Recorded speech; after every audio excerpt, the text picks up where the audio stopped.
Hey physics friends, and welcome to 17.1, which is entitled Reflection. And we all have experience with reflection. When we look in a mirror, and I just did a quick Google search for reflection, you've all seen beautiful pictures like this, you know, where they build pools specifically called reflection pools, reflecting. One of my favorite reflections was taken out in space a few years ago. This is called, some people call this the greatest selfie ever taken. And if you take a second to look at that, there's the sun. And you can see it. The sun is white and it's black next to him. So it's nitrogen in the air that makes our sky blue. When you get real close up, you can see inside this astronaut's visor. There's another astronaut working here, the space station, the Earth behind them. There's their camera. Really, really cool. I love this picture. What I want to do, I want to show you this video first. It's a really fun video. It was taken over in Sweden, I believe. Det er ikke helt mulig å se hvilken vei som er riktig, selv når jeg filmer. Beautiful background of a mountainous day, clear morning. Hvis du kan gå foran kameraet nå og vinke. Du er veldig lav. Sånn, ja, du hopper litt kanskje. Sånn, ja, og vinke litt. Ja. The camera's upside, he just tilted the camera upside down, so believe it or not, this down here is the actual lake, and this is the sky right here. This is, you have to kind of like tilt your head upside down and watch that. I wish I could flip it around for you. But let's go into it here. Reflection, and specifically reflection from plane mirrors. Plane mirrors being flat mirrors. So flat objects give us nice reflection. It's kind of neat. How would you do that? Here's one. Kind of fun. And if you don't believe this, you can bring your phone over to a mirror right now, or if you have a hand mirror, bring a hand mirror and look into the mirror at this picture to see that it's a mirror image of itself. And that's pretty tricky to do, especially to make something say the opposite of what it means as a reflection. That's like a double entendre right there. These things, if you can flip something left, right, we call this a glass door ambergram. You'll notice that every spot over here, if you draw a line down the center, that every point has a matching point over here. So you'll see that this E right here, they're matches of one another. So this is how if you were to put something on a glass door, go to the other side, you could see it. Another example here, star. And I don't know if you've ever read any of the, what I think his name, Dan Brown. I think this is from, I can't remember which book this is, but these are rotational ambergrams. What you do, this says Earth, and you rotate it 180 degrees, and it'll say the same thing. Here's fire. Kind of fun. Reflection. Reflection is when a ray strikes a mirror, it exits at the same angle that it came in at. Now, it's a little bit more to it than that, because when we say that it exits at the same angle that it came in at, we're referring to this angle right here. We call this angle right here the angle of incidence, and we call this angle right here the angle of reflection. This line right here we call the normal, and the normal is always a right angle to the surface. We call this the incident ray right here, and we call this the reflected ray. Now, you're right, it is true that this angle right here equals this angle right here, and you're right. But the problem is, next chapter, when we start talking about refraction, sending rays through prisms and through lenses, we are going to need this angle right here. This is the important one with respect to the normal. So that's what we call the law of reflection, that this incident angle equals this reflected angle. Now, let me talk a little bit about different types of reflection. There's two types of reflection. One is called regular reflection, where you've got a nice flat surface, and the rays that come in, if the rays come in parallel, regular reflection says that they exit parallel. And the other type is specular reflection. Now, this is just about all other types. When you see me, the reason that you see me is because light has been specularly reflected off my body. I am not a luminous source. I am an illuminated source. Light is coming from the light bulbs above. It hits me and it reflects in all directions, which is why people everywhere in the classroom can see me. It's because light comes in, it goes this way, it goes that way, it goes all the different places, and it comes from whenever you have a rough surface, light that comes in parallel doesn't exit parallel. Now, that doesn't mean that it does not obey the law of reflection. So if you follow this ray right here, you'll see here's our normal. In our reflected ray, our angle of incidence is still equal to our angle of reflection for each of these rays. And you can see each of the normals right here showing that. Why do we see ourselves in mirrors? I'm going to talk about that for just a second because that's kind of an interesting thing. Why do we see ourselves in mirrors? First of all, I want to show you another video by my friend Dr. Richard Feynman because he does a really incredible job of explaining mirrors, and I wanted to show it to you. I went to a scientific school, MIT, and then fraternity, when you first join, they try to keep you from being, if you think you're smart, from being feeling that you're too smart, by giving you what look like simple questions to try to figure out what actually happens. And it's like training for imagination, you know.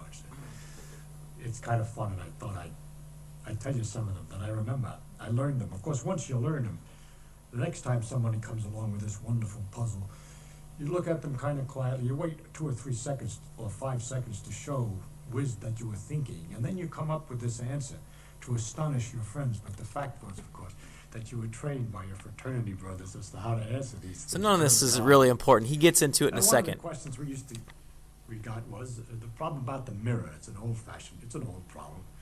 You look in a mirror, and let's say you part your hair on the right side, and you look in the mirror, and the image has got its hair part on the left side. So the image is left to right mixed up. It's not top and bottom mixed up, because the top of the head of the image is up there at the top, and the bottom of the feet is at the bottom. And the question is, how does a mirror know to get the left and right mixed up and not the up and down? You get a better idea of the problem if you think of lying down and looking at the mirror. All right, your hair is still on the left side, and now the left and right was the up and down, whereas the up and down, which look okay, was the right and left before. And the mirror somehow figured out what you're going to do when you're looking at it. So to describe in a sort of symmetrical way what a mirror does, that it doesn't look lopsided, that it takes left and mixes it up with right, and it doesn't do the same with up and down. And after a lot of fiddling, you gradually we worked out the answer to that one. You see, if you wave this hand, then the hand in the mirror that waves is right opposite it. The hand on the east is the hand on the east, and the hand on the west is the hand on the west, and the head that's up is up, and the feet that are down are down. Everything's really all right. But what's wrong is if this is north, your nose is to the north of the back of your head, but in the image, the nose is to the south of the back of the head. So what happens really in the image is neither the right nor left mixed up with the top and bottom, but the front and back have been reversed. You see that, which is the nose on the thing is on the wrong side of the head, if you want to. All right. Now, ordinarily, when we think of the image, we think of it as another person, and we think of the normal way that a person would get into that condition over there. It's a psychological thing. We don't think of the idea that the person has been squashed and pushed backwards, forwards with his nose and his head, because that's not what ordinarily happens to people.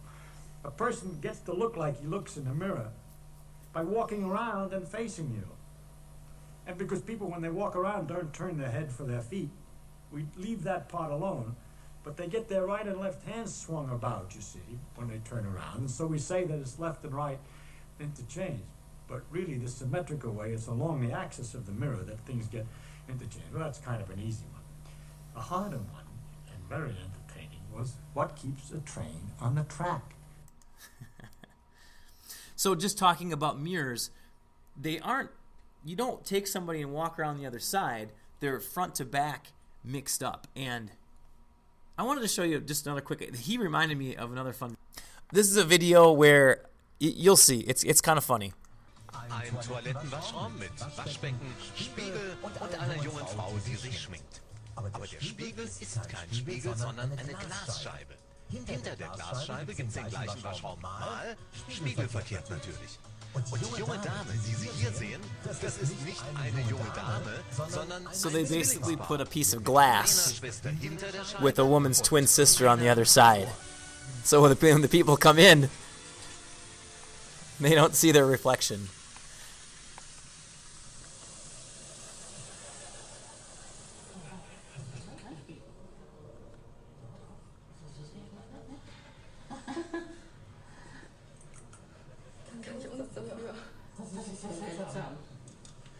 Sehen Sie mich im Spiegel?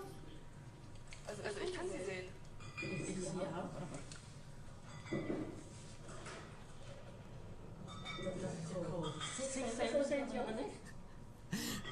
And to think about how you would actually set this prank up, you have to have two, because that's just a piece of glass in between there. You have to have two identical rooms separated by a piece of glass, and they're filming her from both of these boxes that have one-way mirrors on there. So there's a video camera behind this one, and there's one behind the other one, so you can get her from behind, you can get her from the front, so you can see the expressions on her face as she's trying to figure out this paradox. Doch. Sie sehen mich dann nicht. Und sie hat auch wieder Gesicht. Dann steht sie auch da. Guck mal da. Now they have to move in sync if these girls move. Jetzt sehen Sie sie. Also ich kann sie sehen. Ja, Sie sehen. Weißt du, was das ist? Sie sehen hier nach da. Ach so, die haben dich nicht gesehen. Die ist nur Veronik. Das ist... I don't know what I would do if I came into a bathroom Steck mal da rein. and couldn't see myself. Sie sehen nicht. If you want to watch her struggle a little bit more, this goes on. It's more people come in, they keep fooling more. I'll leave a link to it here down below that you can check out. I want to talk a little bit about why we see ourselves in the mirror. Why we see other people in general. Like here's a good-looking guy. And here you are looking at this good-looking guy. Now, the reason that you see this good-looking guy is because, like, let's say he's got orange hair. Is because his hair is undergoing what's called specular reflection. The light that's hitting his hair is reflected in all directions, and some of that light ends up going right into your eyes, and some of it goes into your other eye. And so you use the fact that you can see them twice. They're there. That's where they are, because I see them. Light's going into my eyes, and I know that that's where they are. You end up tracing this backwards, and you say, oh, this person must be here. This is kind of what happens in a mirror. So reverse this. Get rid of you. Put in a mirror. Now, this light that hits the mirror here, let's go back, get our orange hair again. Some of this light hits the mirror, and it undergoes regular reflection. Let's just angle these out here. So we've got our normal. You draw the normal at all these places. And this angle right here, this angle of incidence, is going to equal the angle of reflection. So for each one of these, it's going to reflect off at the same angle that it came in at. Now, just like you're looking into the mirror, remember how I said we traced these back?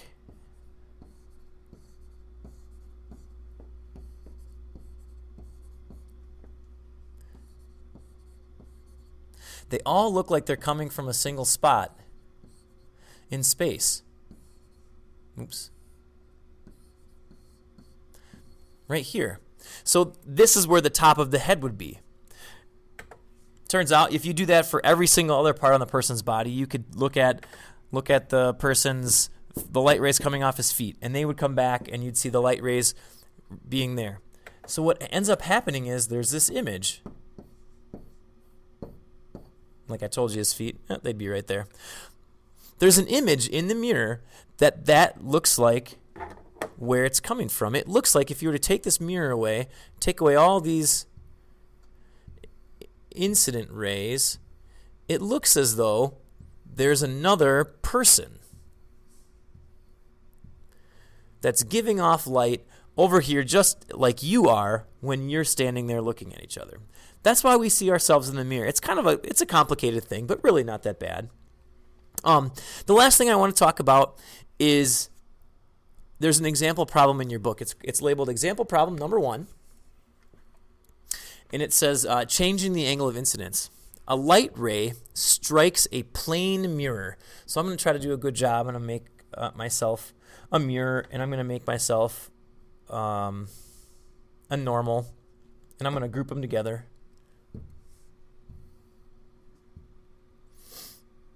Let's see here, group.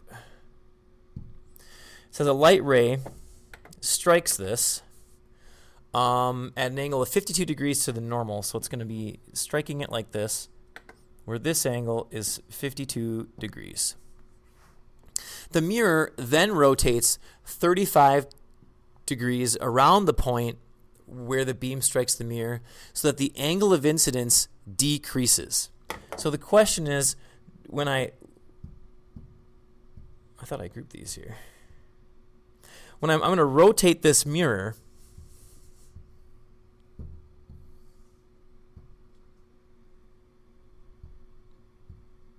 there we go. I'm going to rotate this mirror such that the angle of incidence decreases. So if I rotated it this way, my angle of incidence is going to get bigger. My angle of incidence right here, it got larger. So what I'm going to do is I'm going to rotate it the other way. So I have to rotate it 35 degrees this way. So that angle of incidence is no longer 52, it's 52 minus 35, so my new angle of incidence. So we'll call this the angle of incidence number 1, and then my new angle of incidence is going to be 15 plus 2, 17 degrees. What's the question want to know? What is the angle of rotation of the reflected ray? Holy cow. Okay, so go back to original position. This reflection is going to pop off here at 52 degrees.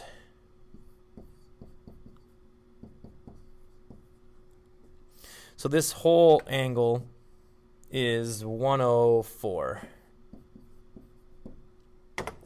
Then I rotate this thing back 35 degrees